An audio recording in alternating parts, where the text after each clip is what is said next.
Queremos dar la más cordial bienvenida en esta hora a todos aquellos que hoy se encuentran en forma presencial en la Iglesia Jesús 100% Vida en Buenos Aires, en Argentina. Pero también hacemos extensivo este saludo a todos aquellos que están vía online, es decir, a través de nuestras redes sociales, siguiendo este tiempo la palabra de Dios, rogando que lo que vamos a estar compartiendo sea de bendición tanto para los que estamos aquí como también aquellos que están en sus casas en diferentes lugares. Un abrazo muy grande a los que están allí en Europa, especialmente en España. Otro abrazo muy grande a los que están en Latinoamérica, distintos países. Un abrazo también muy grande para aquellos que están en la República Argentina, en distintas ciudades. A todos los abrazamos en el amor del Señor. Y juntos queremos ver lo que Dios tiene para compartir en este día. Yo quiero invitar a todos a que podamos abrir nuestras Biblias en el libro de Segunda de Reyes, capítulo 19. Segunda de Reyes, capítulo 19. Y vamos a leer unos cuantos versículos a partir del versículo 14 en adelante. He titulado la palabra de hoy, ¿Cómo orar en tiempos de crisis? Segunda de Reyes, capítulo 19, del versículo 14 en adelante. Dice así la palabra de Dios, preste mucha atención a lo que Dios tiene para decirnos hoy.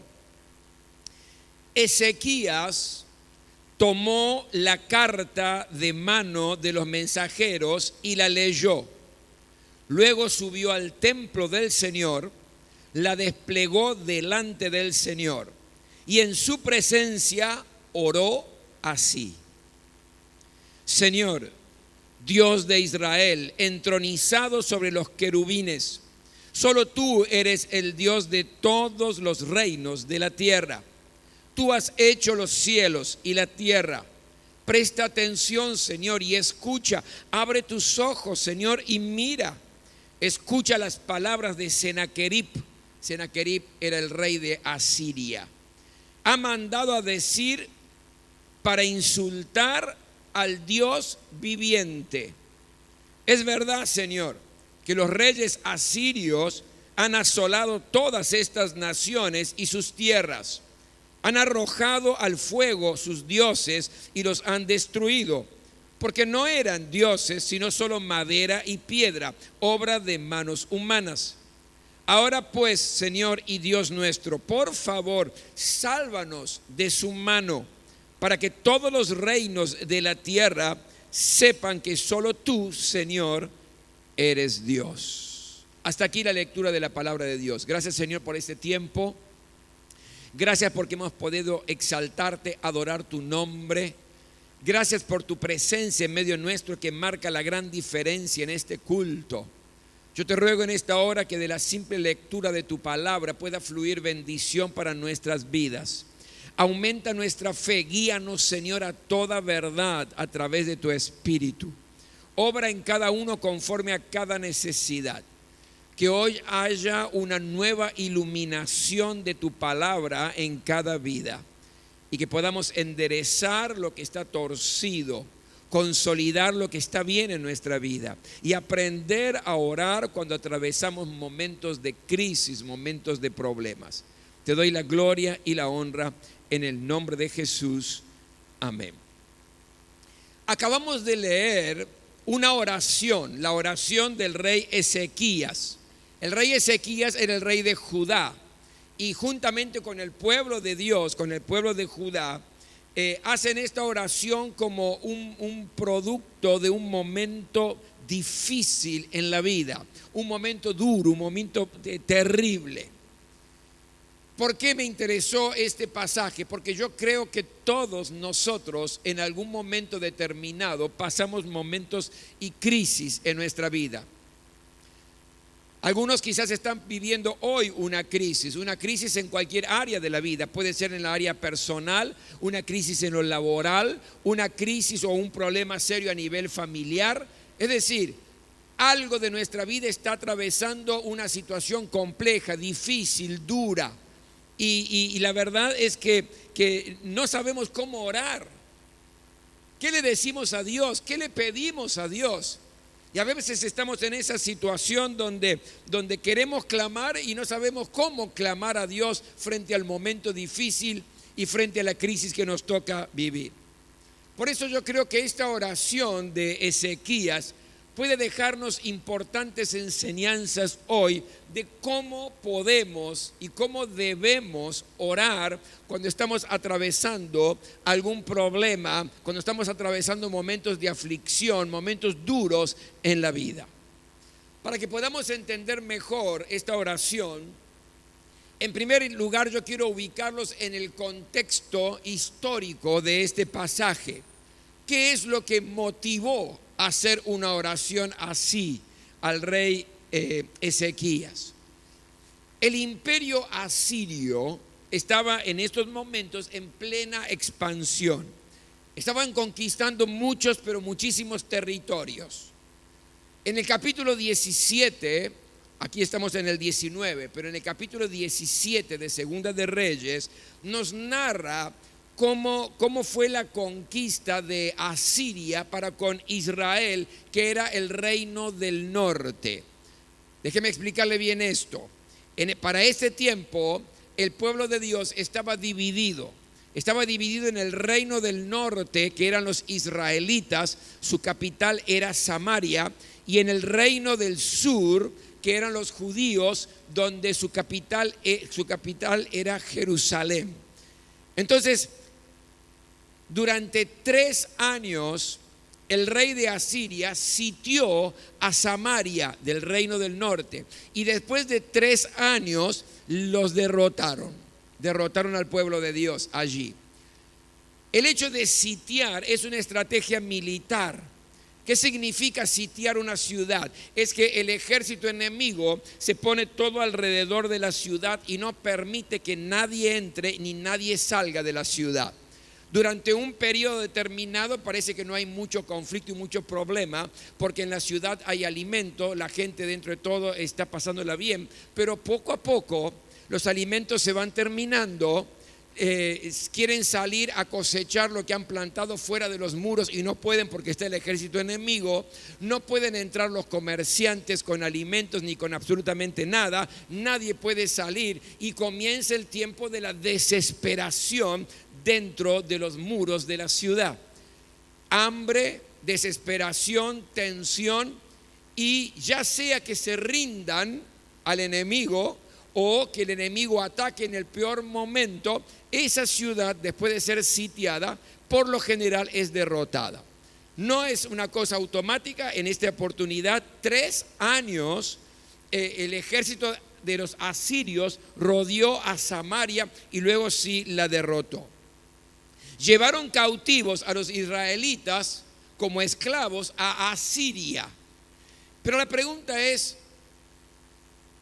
¿qué es lo que causó esta derrota del pueblo de Dios? La pregunta es, ¿cómo puede ser que Dios no intervino en esta situación? Era su pueblo, era el pueblo de Israel, el reino del norte. ¿Por qué Dios permitió que fueran derrotados su propio pueblo? Bueno, hay algunos argumentos y explicaciones en la palabra de Dios que nos enseña el por qué el pueblo de Dios tuvo que sufrir esa derrota y ese cautiverio. En primer lugar, los israelitas comenzaron a adorar a otros dioses. No se conformaban con adorar al verdadero Dios, sino que estaban adorando a dioses paganos, siendo que el verdadero Dios los había sacado, los había liberado de la esclavitud de Egipto. La segunda causa es que empezaron a tomar costumbres de pueblos paganos. Ya no les interesaba tanto vivir como el pueblo de Dios, vivir en santidad, obedeciendo al Señor, sino que empezaron a tomar las costumbres de los pueblos paganos. Perversiones, situaciones que a Dios, al verdadero Dios, no le agradaba. Pero así empezaron a codearse, por llamarlo de una manera, con aquellos que no tenían al verdadero Dios y comenzaron a tomar sus propias costumbres. Dios, en medio de toda esta situación, les advirtió a través de los profetas. Y los profetas le decían que tenían que volver al verdadero Dios. Le decían al pueblo de Israel que basta ya de adorar a otros dioses. Ellos tenían al Dios Todopoderoso. Le decían que no tienen que vivir más de esta manera que desagradaba a Dios, sino que volver a la santidad, a la intimidad con Dios, a la obediencia a Dios. Los profetas les advertían esto al pueblo de Israel, pero el pueblo de Israel no quiso obedecer y se rebelaba y quebrantaron el pacto que habían hecho con Dios. En ese contexto es que Dios permitió que fueran conquistados por los asirios. ¿Qué es lo primero que yo aprendo aquí? Que la desobediencia trae esclavitud.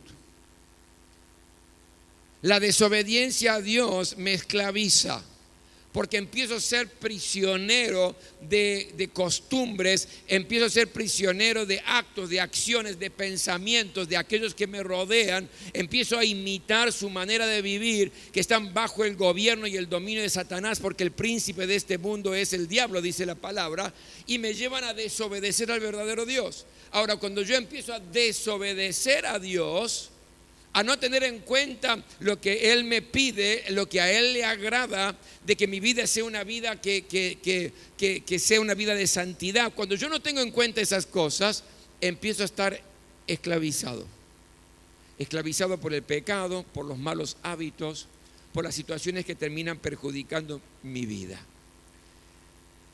10 años más tarde, el imperio de los asirios decide retomar la conquista de territorios y empieza a buscar conquistar el reino del sur. Habían conquistado el norte, pero ahora querían conquistar el reino del sur, el reino de Judá. ¿Quién era el rey en ese tiempo? El rey era Ezequías. Era un rey que en realidad obedecía a Dios, era un rey que confiaba en el Señor y era fiel a Dios, totalmente contrario a lo que pasaba en el reino del norte. Entonces el rey de Asiria, que se llamaba Senaquerib, comienza a conquistar algunos pueblos de Judá, del reino de Judá. Entonces el rey de Judá, le manda a decir a Senaquerib, rey de Asiria: no vengas a conquistar a Jerusalén, te voy a pagar el tributo que me pidas. Lo que quieres que te pague, te lo voy a pagar, pero no quiero que vengas a conquistar Jerusalén. Así fue que Ezequías pagó, escuche bien, 9,900 kilos de plata y 990 kilos de oro. Se lo pagó a Senaquerib, lo sacó del tesoro real, se lo pagó al rey Senaquerib para que no venga a conquistar a Jerusalén. Senaquerib recibe ese dinero, esas barras de plata y esa cantidad tremenda de oro, pero no se conforma y dice: gracias por esto, pero igual toma la decisión de ir y conquistar a Jerusalén. Entonces manda emisarios para que hablen con el rey de Judá, con Ezequías. Y al mismo tiempo Ezequías manda a sus representantes. De pronto están los muros de Jerusalén, están aquí abajo los emisarios de Senaquerib, rey de Asiria. Sobre el muro estaban los representantes del rey de Judá. Y había mucha gente y soldados allí en el muro. ¿Y qué es lo que comienza en la charla? Los representantes de Asiria, los emisarios del rey Senaquerib, empiezan a decirle: ¿en qué ustedes se basan y en qué ustedes confían para poder detenernos? ¿Acaso en la estrategia militar o en la fuerza que ustedes tienen? Somos un ejército poderosísimo y nadie nos ha podido detener. ¿Acaso ustedes confían en Egipto, que es su aliado? Bueno, déjenme decirles que Egipto los va a traicionar. Y luego se meten en un aspecto más espiritual. ¿Acaso ustedes que nos van a detener porque confían en el Señor su Dios?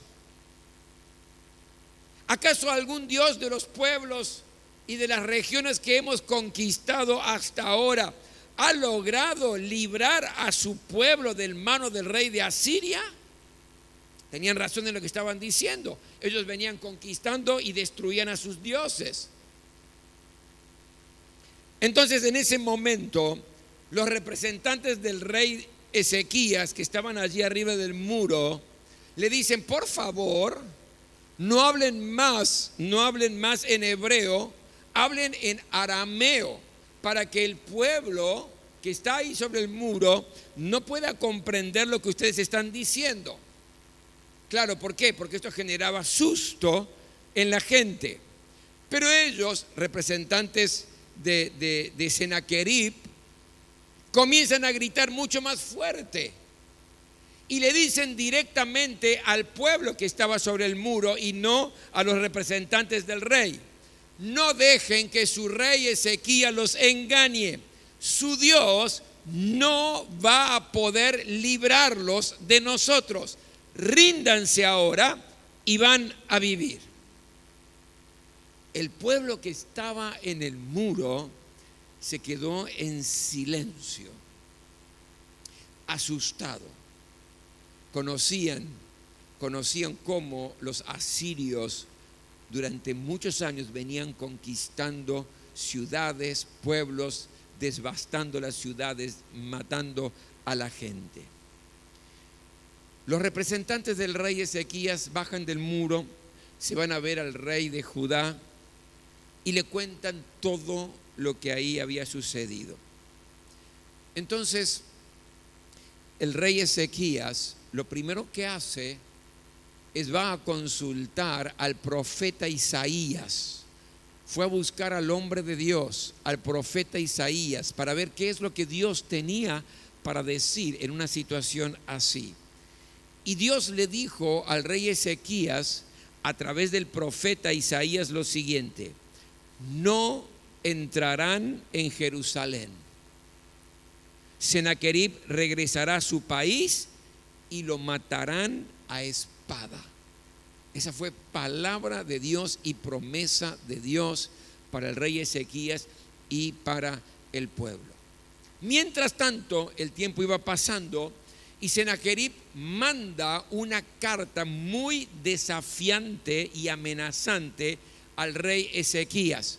Esta es la carta que usted, cuando estuvimos leyendo, dice que recibió la carta, la leyó y luego fue al templo, desplegó la carta y oró al Señor. Ezequías tomó la carta. Seguramente se angustió en el corazón por las amenazas. ¿Y qué es lo que pasó después que Ezequías oró la oración que hemos leído nosotros? Lo que pasó, mi querido, es que Dios comenzó a actuar. Y el ángel del Señor en una sola noche mató 185,000 soldados asirios. Desesperado, el rey de Asiria, Sennacherib, vuelve a su tierra, vuelve a Asiria, y cuando está en su palacio, 2 de sus hijos lo matan a espada. Tal cual lo que Dios había dicho que iba a acontecer a través del profeta Isaías. Dios respondió la oración del rey Ezequías en tiempos de crisis, en tiempos de problemas serios, en tiempos de situaciones graves.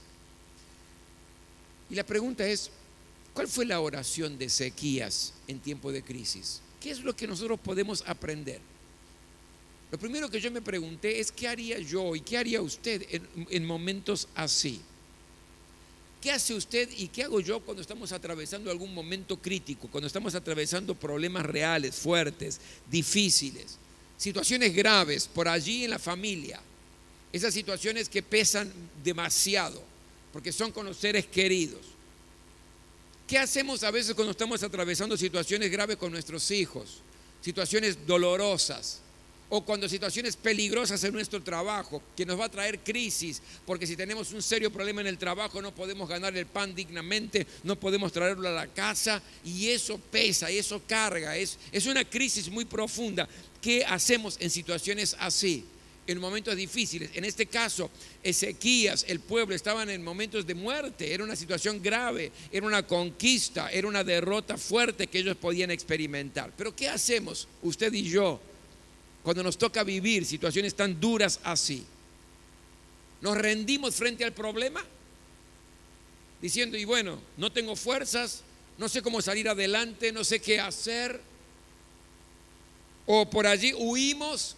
¿Qué significa huir, pastor? Huir significa tratar de olvidarnos del problema, aunque el problema sigue existiendo, pero vivimos como si no estuviera. Y que pase el tiempo y que cuando se tiene que desenlazar la cosa, que se desenlace, pero bueno, yo trato de distraerme y huir. Nos resignamos a la derrota. Bueno, hice todo lo que pude para salvar esta situación familiar, traté de lo mejor que pude con relación a mi trabajo, o restaurar esta relación que se había quebrado, o esta área de mi vida. Yo lo intenté salir de las drogas, del cigarrillo, del alcohol. Hice mi esfuerzo, pero al fin y al cabo no lo logré, pero por lo menos hice algo. Bueno, me resigno, ya estoy derrotado, no voy a poder. Nos resignamos. Cuando estamos en una situación crítica, dura y difícil, nos lamentamos o nos quejamos porque no merecemos pasar una situación así. ¿Por qué, Señor? Sí, soy una persona que busca agradarte, vivir una vida correcta, una vida en santidad. Leo tu palabra, oro, voy a los cultos, trato de ayudar al que está necesitado. ¿Por qué tengo que vivir una situación de estas? ¿Por qué tengo que pasar por una crisis así? Nos quejamos, nos lamentamos. Ezequías era alguien que confiaba en Dios, era alguien obediente a Dios. No era un rey medio loco, no era un rey torcido que hacía las cosas mal. Al contrario, él buscaba agradar a Dios. Él se podría haber quejado delante del Señor diciendo, ¿por qué, Señor, estás permitiendo? Puedo entender por qué 10 años atrás permitiste que el reino del norte cayera. Eran desobedientes porque tenían las mismas costumbres que los pueblos paganos de perversión, porque no escucharon a los profetas, pero nosotros no. Nosotros hacemos las cosas bien, te agradamos, vivimos como corresponde. Somos obedientes a tus mandatos, Señor. Yo no veo a Ezequías quejándose de esa manera o lamentándose de esa manera, pero ¿qué hacemos usted y yo, que somos fieles cristianos? Que nos gusta vivir la vida cristiana, que no es una carga, sino que queremos vivir la vida cristiana, pero al mismo tiempo creemos que tenemos el derecho a que no nos tiene que pasar ninguna situación crítica. ¿Por qué? Y porque no lo merecemos. Y seguramente no lo merecemos. ¿Pero qué hacemos? Yo lo que noto aquí, mi querido, es que Ezequías no perdió el tiempo. Ni para quejarse, ni para analizar las cosas, ni para decir, preparémonos estratégicamente para ver cuánto podemos resistir. No preparó el ejército, no se quejó delante de Dios. No, ¿qué hizo? Fue al templo y oró. Oró. Clamó a Dios. Y fue la oración de Ezequías que liberó a Jerusalén, al pueblo, de una masacre y de una derrota. Y eso es lo que muy brevemente quiero dejar en esta hora en tu corazón, después de hacerte esta introducción y este contexto. ¿Cuál fue la oración de Ezequías? ¿Cuál fue el contenido de lo que él oró que nos puede servir a usted y a mí? Yo encuentro aquí 3 cosas que solamente se las nombro, se las cito y sacamos nuestras propias enseñanzas. La primera, su oración estaba cargado de reconocimiento de la gloria y del poder de Dios. Fíjese versículo 15. Señor, Dios de Israel, entronizado sobre los querubines, solo tú eres el Dios de todos los reinos de la tierra. Tú has hecho los cielos y la tierra. Comienza la oración exaltando a Dios, reconociendo a quien le estaba orando. Conocía del poder de Dios, conocía de la gloria de Dios. Él está declarando que Dios está por encima de todo. Está declarando que al Dios al cual está orando no tiene límites. Es un Dios soberano que está sentado en el trono y tiene todo el poder para revertir cualquier situación, para resolver cualquier problema. Sabe en quién ha creído. Y mi pregunta es, ¿cómo es tu Dios? Cuando estás orando en un momento de dificultad, en un momento de crisis, en un momento de problema, ¿cómo es tu oración? ¿Estás realmente reconociendo que al Dios que estás orando y estás clamando tiene todo el poder, que está sentado en el trono, que Él puede revertir la derrota en victoria, que Él puede levantarte cuando estás caído, que Él puede abrir la puerta cuando todo está cerrado, que Él puede restaurar la familia, que Él puede hacer un milagro tremendo? Lo primero que veo en la oración de este hombre que la estaba pasando mal junto con su pueblo, lo primero es exaltando la gloria y el poder de Dios, reconociendo que sabe a quién pedirle y le pide porque sabe que Dios puede hacer el milagro en su vida y en la vida del pueblo. Lo primero que yo aprendo y quiero dejar en tu corazón, mi querido, cuando estás pasando el peor momento de tu vida, no comiences tu oración con las quejas, no comiences tu oración con los reclamos, comienza tu oración declarando a quién le estás orando, a quién le estás pidiendo, que Él es el soberano, que no tiene límites, es el Dios de lo imposible, que Él puede hacer cualquier milagro en tu vida, puede derrotar a cualquier enemigo que se levante en tu contra, puede aplastar cualquier problema, puede transformar las crisis en bendición. Lo segundo que yo veo en esta oración, que me deja una gran enseñanza, es que le cuenta su problema. Versículos 17 y 18, mira lo que dice: es verdad, Señor, que los reyes asirios han asolado todas estas naciones y sus tierras, han arrojado al fuego sus dioses y los han destruido, porque no eran dioses, sino solo madera y piedra, obra de manos humanas. Le está contando su problema. Y para contarle el problema a Dios es porque sabe que Dios vela por sus hijos. Porque si no tuviera la plena certeza que Dios escucha la oración y el clamor de sus hijos y que está velando por sus hijos, ¿para qué le va a estar contando?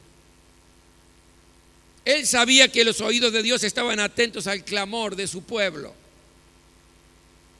Por lo tanto, cuando oras a Dios en los momentos críticos, tenés que entender en primera instancia, mi querido, que Dios escucha la oración. Tu oración no llega al techo, tu oración llega al mismo trono de Dios. ¿Cuántos dicen amén a eso? Llega a la misma presencia de Dios. Dios está escuchando lo que estás hablando, Dios está escuchando tus pensamientos, Dios está escuchando y viendo tus lágrimas en tiempo de crisis. Todo está registrado. ¿Por qué? Porque Él está atento a sus hijos. Él está atento al clamor, a la oración de su pueblo. Y Ezequías sabía eso, por eso le cuenta a Dios el problema. Pero también reconoce su problema específicamente. Y hasta que no aprendamos a reconocer nuestro problema, no vamos a encontrarle solución. A veces nos cuesta reconocer que estamos en un conflicto. A veces lo escondemos. A veces creemos que con el tiempo, poco a poco, se va a ir solucionando automáticamente. A veces pensamos que la crisis, si la dejamos a un costado, tarde o temprano va a desaparecer. Esto es que no estamos reconociendo que hay un problema. Estamos dilatando esa charla con la esposa o con el esposo. Dilatándola porque pensamos que en algún momento esto, que es un momento crítico en el matrimonio, se va a arreglar solo, algo va a pasar, no sé, algo especial va a pasar y va a fluir naturalmente. Eso es no reconocer que tengo un problema.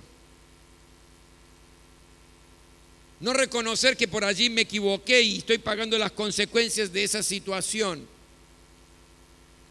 Por eso qué importante es, aquí Ezequías dice, reconoce su problema específicamente, Señor, esta gente es tremenda, es muy poderosa, reconoce el poder del enemigo, porque lo está diciendo aquí, asolaron a las naciones y sus tierras, arrojaron al fuego los dioses, dice, los han destruido todos, aunque son obras humanas, pero está diciendo, el enemigo es poderoso, la crisis es grande, el problema es grande, pero no me asusta, no estoy asustado, Señor.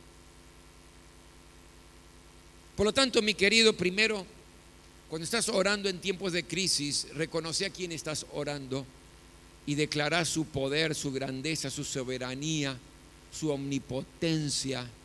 Es el único que puede intervenir y transformar esta situación difícil que te toca vivir.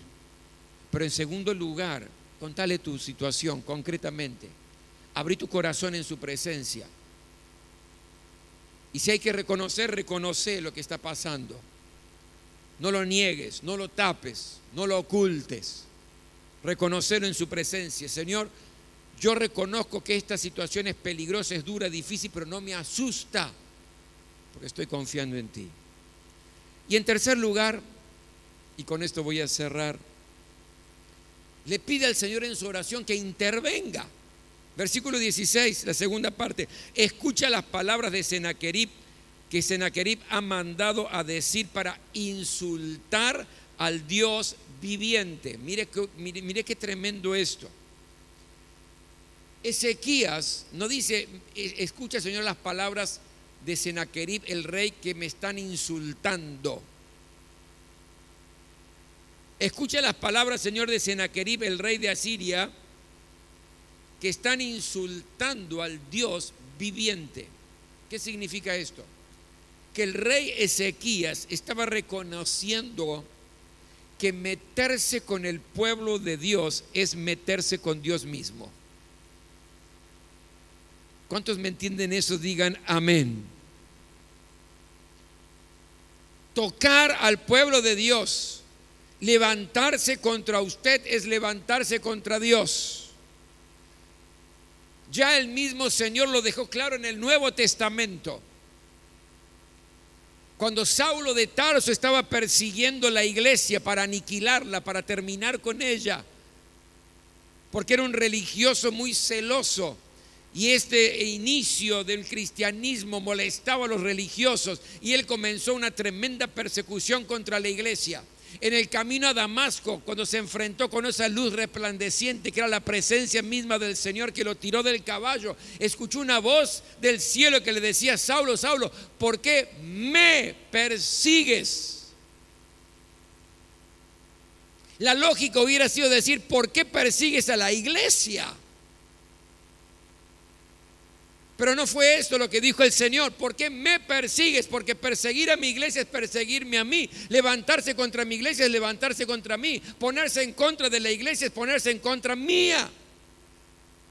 Quien te toca, toca a la niña de los ojos de Dios. ¿Cuántos dicen amén a eso? Por eso Ezequías está diciendo aquí: Señor, esta carta que me han mandado está insultándote a ti, al Dios viviente. Pero también, fíjese versículo 19. Ahora pues, Señor y Dios nuestro, por favor, sálvanos de su mano, para que todos los reinos de la tierra sepan que solo tú, Señor, eres Dios. Lo que está diciéndole: Señor, interviene, por favor, sálvanos, ayúdanos. Nosotros no podemos. Reconocemos tu gloria, reconocemos tu poder. Te abro mi corazón y te explico, Señor, lo que me está pasando y lo que nos está pasando como pueblo. Sabemos en quién hemos creído, pero también entendemos, Señor, que se están metiendo contigo, porque meterse con nosotros es meterse contigo. Sálvanos, Señor, ayúdanos. ¿Para qué? Para nuestro propio bien, pero escuche, para dar testimonio también del poder de Dios a través de su obrar, porque dice así: para que todos los reinos de la tierra sepan que solo tú, Señor, eres Dios. Que esta victoria que nos des sirva de testimonio para que crean que tú eres Dios. Ya el rey David en su momento daba testimonio de Dios, del poder de Dios a través de su obrar.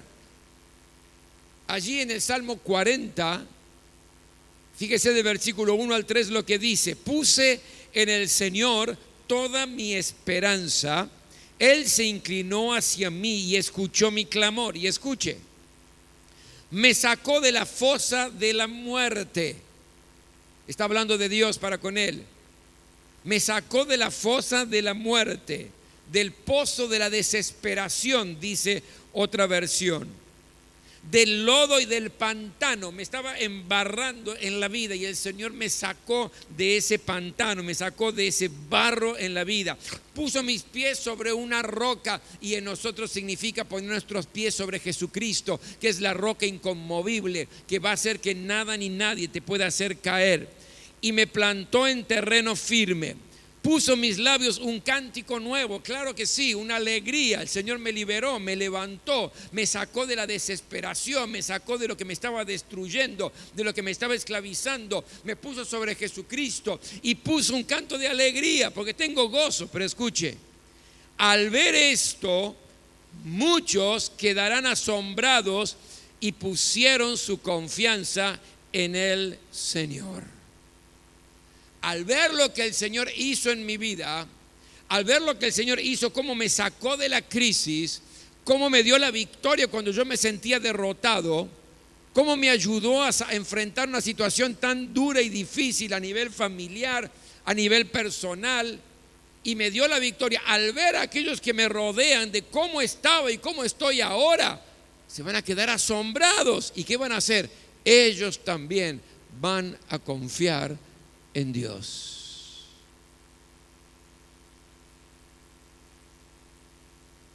Todos los que te vieron sufrir, todos aquellos que te vieron por allí hasta derrotado, todos los que te vieron atrapado por el conflicto, triste, todos aquellos que te vieron angustiado, van a ver el poder de Dios a través de tu vida y creerán, confiarán en el Señor. Mi querido, la oración en tiempos de crisis es la mejor arma que tenemos para derrotar a aquello que se ha levantado en nuestra contra. Nos ponemos todos de pie.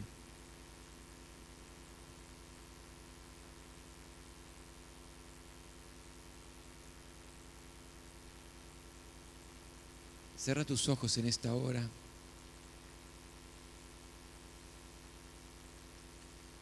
Este es un momento donde esta palabra que fue lanzada a nuestro corazón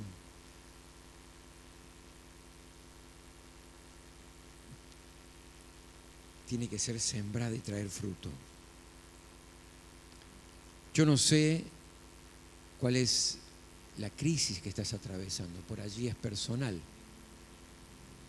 o con la familia, o en el trabajo, no sé, pero Dios lo sabe y vos también lo sabes. Aquellos que están en su casa también están en la misma situación. No es tiempo para quejarse, no es tiempo para lamentarse, no es tiempo para esconder el problema, no es tiempo para resignarse a la derrota, no es tiempo para bajar los brazos, es tiempo de orar. Es tiempo de clamar a Dios, tal como lo hizo Ezequías, reconociendo que Dios tiene poder, que Él está sentado en el trono, tiene todo bajo su control, que no se le escapa detalle, que es un poder sobrenatural. Es el Dios de lo imposible. No hay límites para lo que Él quiera y pueda hacer. Pero también es el Dios que quiere escuchar, que reconocemos que estamos en problemas. Es el Dios que quiere escuchar que le contemos nuestra carga, nuestra necesidad, que sabemos en quién hemos creído.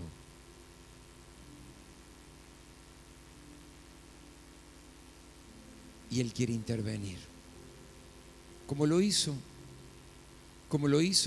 el ángel del Señor, mató 185,000 soldados asirios. Eso fue un milagro. Eso no fue lógico. Eso fue sobrenatural. Y Dios obra de manera sobrenatural en nuestras vidas, que no lo podemos explicar, pero sí lo podemos disfrutar. Este es el momento de orar. Quiero que ores. Yo no sé qué es lo que te encadena, qué te aprisiona, no sé cuál es la crisis, pero es el momento para orar. Es el momento para que comiences a orar. Es el momento para decirle: Señor, aquí estoy hoy. Te reconozco como mi Señor, como el Dios Todopoderoso. Aleluya. Abrí tus labios en este tiempo. Abrí tus labios en este momento. Trae tu carga, trae tu necesidad, trae tus problemas, trae tus crisis, tus adversidades, aquello que está apretando el corazón, que te está asfixiando, tráelo en la presencia del Señor. Aleluya. Señor, escucha la oración de cada uno de tus hijos, como escuchaste la oración de Ezequías. Escucha el clamor de tu pueblo, Señor. Necesitamos que intervengas en nuestra vida, no solamente para bendecirnos, sino para que podamos ser de testimonio, el testimonio de tu obrar en nosotros, y otros puedan vernos distintos, que puedan vernos, Señor, victoriosos, que puedan vernos como vencedores, que puedan vernos alegres, cuando antes nos habían visto derrotados, nos habían visto tristes, amargados. Que hoy puedan ver tu obrar en nosotros y que puedan creer y confiar en ti. Señor, manifiesta tu poder. Manifiesta tu poder en cada uno en esta hora. Manifiesta tu poder. Aleluya. Bendito eres, Santo. Oh sí, Santo Dios.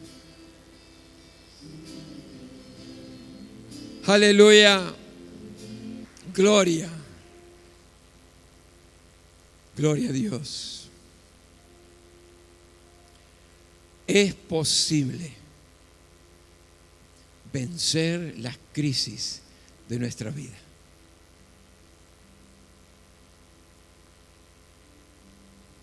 Reciba la palabra que hoy fue sembrada en su corazón. Póngala en práctica y disfrute el milagro de Dios sobre su vida. ¿Cuántos dicen amén a eso? Dale un fuerte aplauso al Señor en esta hora. Aleluya. Gloria a Dios. Gloria a Dios. Pueden tomar asiento, mis queridos. Gloria al Señor. Este es el tiempo donde queremos adorar al Señor a través de nuestros diezmos y nuestras ofrendas. Aquello que usted dispuso en su corazón.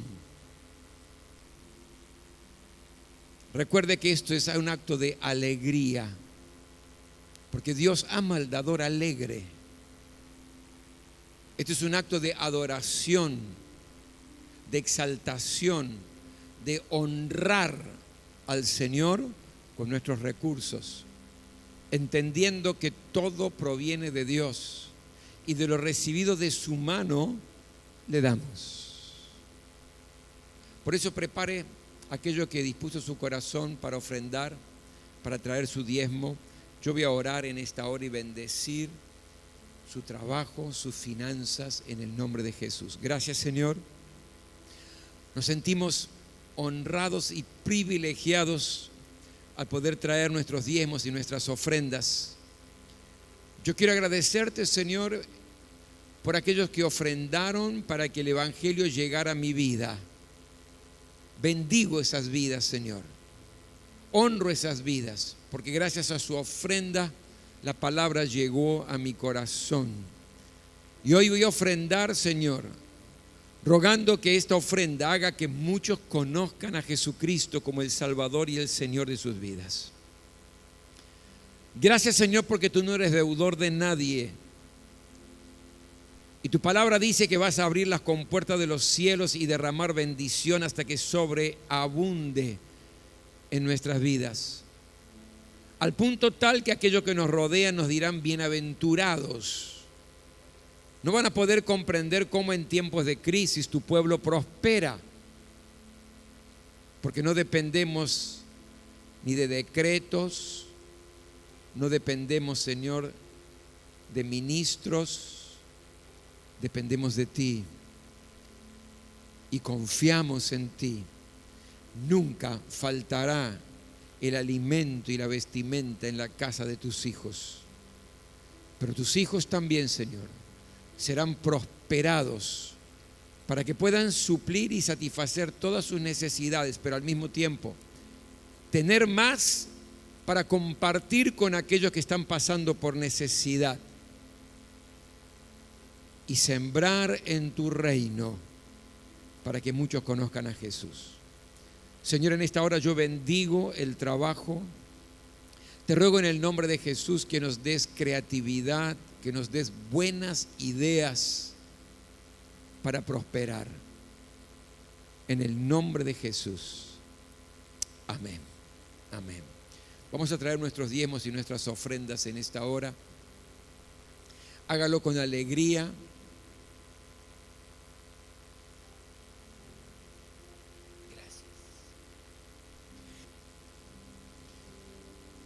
Permítame orar, bendecir su semana y luego de esto cantamos la última canción y nos vamos a despedir. Gracias, Señor, por este tiempo. Gracias por tu palabra, que es un refrigerio para nuestra vida. Gracias, Señor, porque en tu nombre vamos a vencer cada crisis que la vida nos presenta. Y ahora que la gracia del Señor Jesucristo, el amor de Dios y la comunión del Espíritu Santo esté con este pueblo, Señor. Amén, amén, aleluya.